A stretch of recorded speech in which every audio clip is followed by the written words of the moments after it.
All right, welcome to America Moto. On this episode, I'm going to go over my 2003 Harley Sportster. This is a build I've been waiting to get into. I already started it before I even started this YouTube channel, but right now I'm going to go over the things that I've already done, all the things that I plan to do, and what inspired me to get to this build, and what got me to where I am. So here we go. All right, to start this off, the 2003 Harley Sportster 1200 100-year anniversary, and how I found that out is because it's got the little emblems here. I had to research it. The guy told me, and I had to make sure it was legit.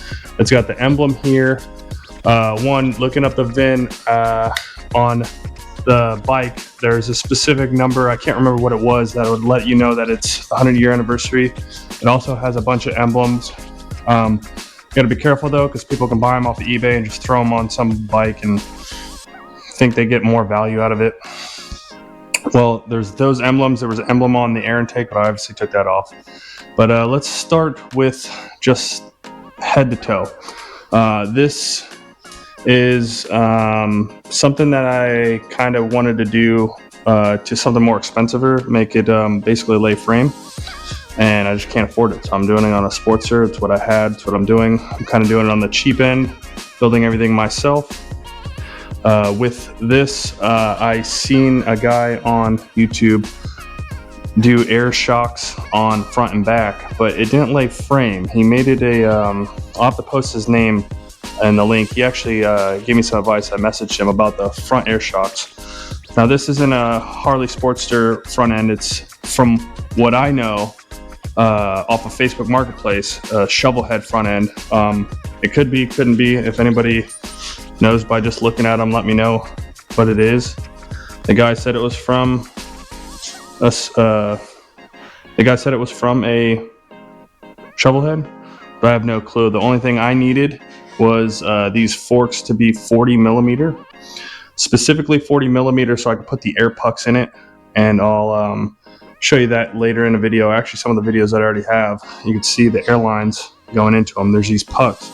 You basically gut the interior of this whole shock, and there's these little pucks that just hold air, and it pushes up, and you could pressurize it to whatever PSI you want, but I want it to be able to come in and out of the shock, and that's what gives me this travel. So it travels about this much, so to come down to here and lay frame, and then obviously you can see the rear end laying frame down here as well, which I'm having a little bit of issues with the exhaust on this one rubbing. The other one comes right here and it rubs, but I'm fixing that hopefully today. You can see these air shocks here too, and I'll wrap around to the other side, you'll see. So I mounted this compressor. This compressor I got off of Amazon. It came with the compressor, a couple of valves, I think a little relay somewhere. Yeah, I have it in a box. And then these air shocks, about 135 bucks, not too expensive. I didn't use the stock mounting. This whole back end is chopped tremendously. And obviously you can see there's not a lot of room for an oil tank, hence why I chopped the gas tank. And this is gonna be the oil tank. Now I know it's probably the way I got it. I think my level's gonna be right here, which is not gonna be a lot of oil. So to counteract that, actually Vinny123 helped me out with it. I got oil cooler, one, to hold more oil, and two, to keep it cooler, because I think it's gonna run fairly hot. Everybody says that the oil, it's stupid to make an oil tank right next to the gas tank and all that. It's gonna heat up and then they're gonna, you know, explode, blah blah blah. So much hate, but I've seen one or two guys do it before, and I don't think I'm gonna have an issue. So more in that. I have not filled it up yet. I still have to pressure test it, but this is a stock bung. I basically literally just cut this stock tank in a quarter, and then just welded some sheet metal on the sides, and I could post up pictures right here of how it went. I used some bungs here. I think I got them from TC Bros. And then this was the stock little hole off the oil tank that I cut out, and just added this in there so I could still do kind of a level. Now some might ask how I got to this paint job. It's like a rat rod, and I kind of went with it. Honestly, I didn't plan on keeping it this color or anything. You can see my marks here where I was penciling. I was gonna cut and make a taller tank so I'd have a little bit more gas, etc. Do some cool things with it, but I knew I wasn't gonna be working on it for a couple of months. It's gonna sit, so I ended up just clear coating it over all this, and it just kind of came out like this rat rod greasy look, and I really liked it, so I kept it. Now this was the afterthought. After I did it, my buddy Vinny123 told me about the JB Weld on all the stuff on the gas tanks because his work, and I'm like, you know what, I don't want to have any issues with it, so I did JB Weld around all of my little spots. I even did on the cracks in here. You probably can't see in there really good, but I mean, I JB welded the crap out of this thing in the areas where I think it would leak the most. Let me see if I can get on the other side. Yeah, so you can see up there. Yeah, JB welded that. This is TC Bros little petcock, and I'm gonna have it run obviously to the, right here. Have that run in there. This is a little sight glass. TC Bros. Now this is JB Weld, and I kind of wanted to just add a little touch, and I was like, added some brass because I got some brass fittings here and there. I think the teal and the brass will look really good.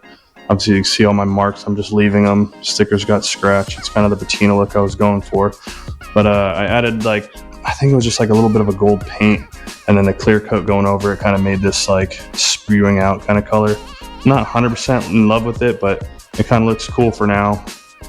Now, obviously, it kind of got this squatting look, and the seat, I don't know if I'm going to have issues with it. Obviously, it kind of just raises up right here, but when it's aired out, or when it's aired up, I'll have a little bit of a spring tension here. I was going to hard mount it, but I want it to be able to move because when I park it, the seat will come up a little bit, but it'll be super uncomfortable when it's way up there like that. So made it to where it can come up a little bit.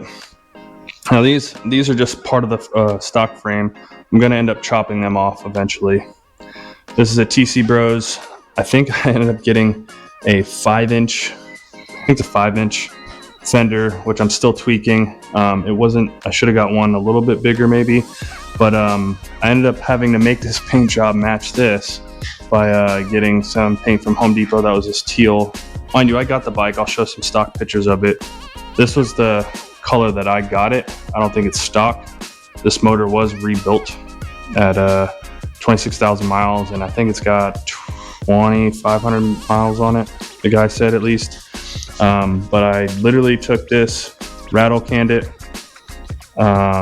threw it in the dirt and just rubbed it around a little bit, and it's given it a little bit of patina, and then I just clear coated it.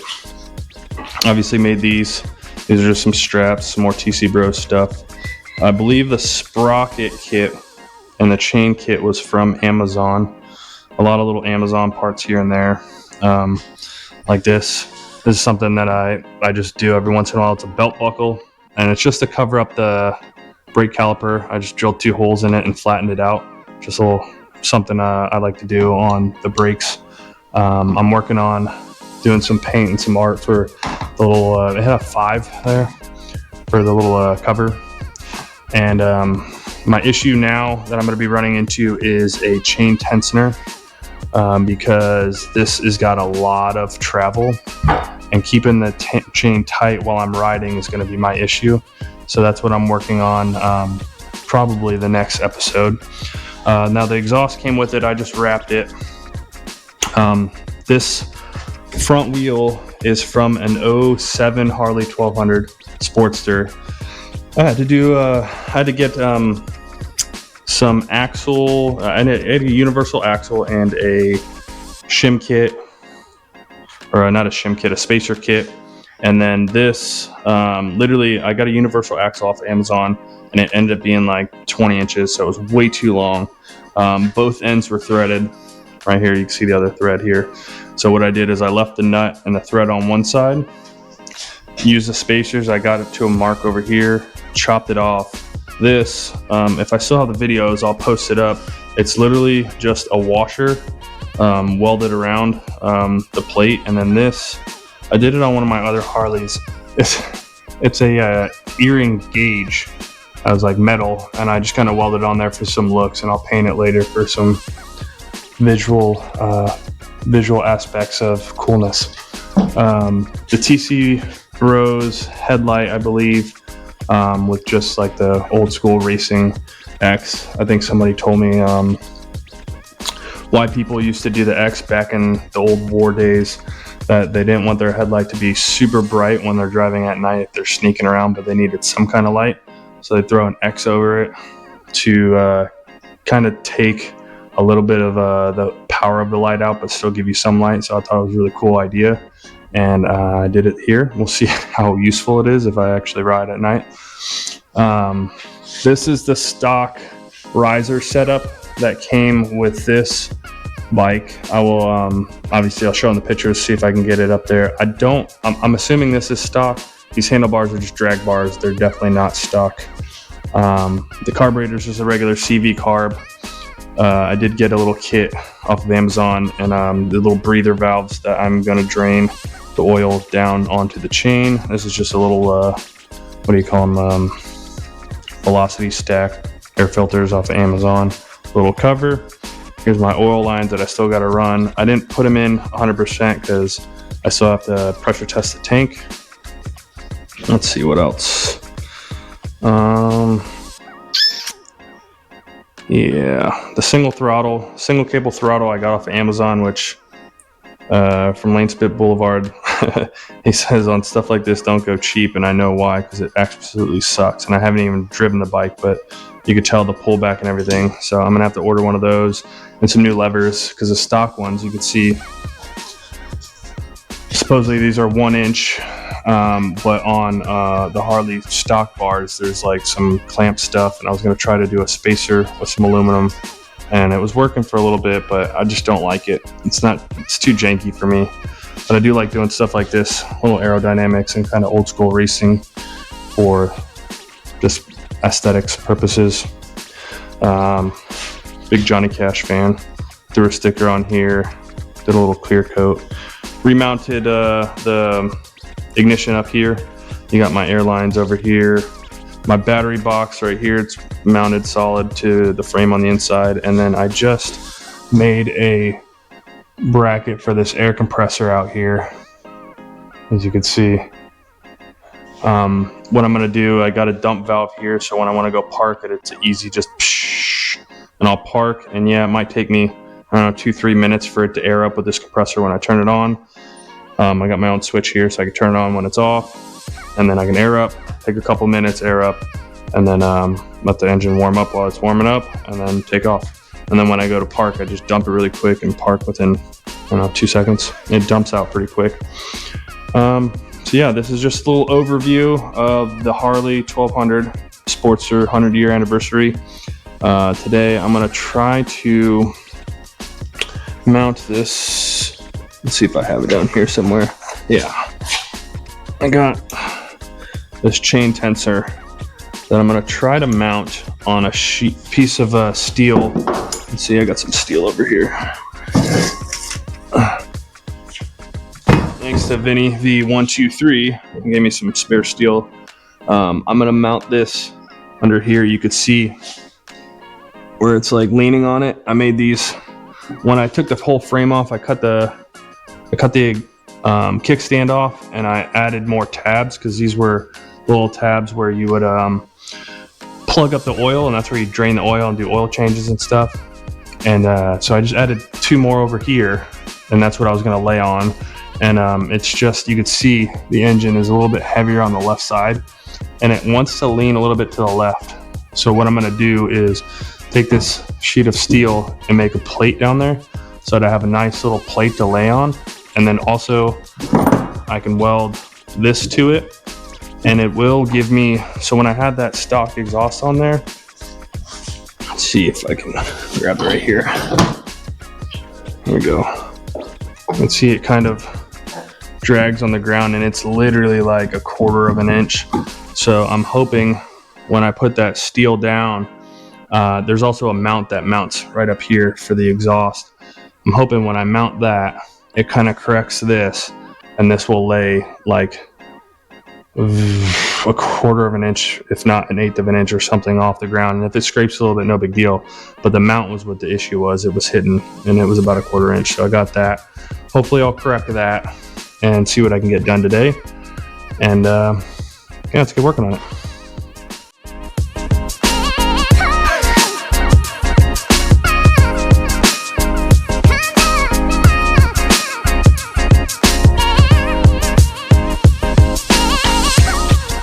Not good when you're moving your truck and the wheel weights fall off of your new wheels. Oopsies.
All right, this is where I think I'm gonna wrap it up.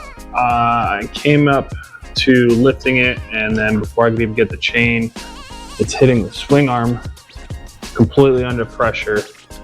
So I think I'm gonna stop the video here and come up with an idea. And I did a little bit of research, and I've seen a lot of guys, and put it up here so you can see. So I think I'm gonna have to just reuse that, make a bar on the other end, and maybe relocate a spring to this side so I can lower the spring but still have spring tension and it not hit the swing arm. So that's gonna be in the next video. All right, catch you next time. Peace.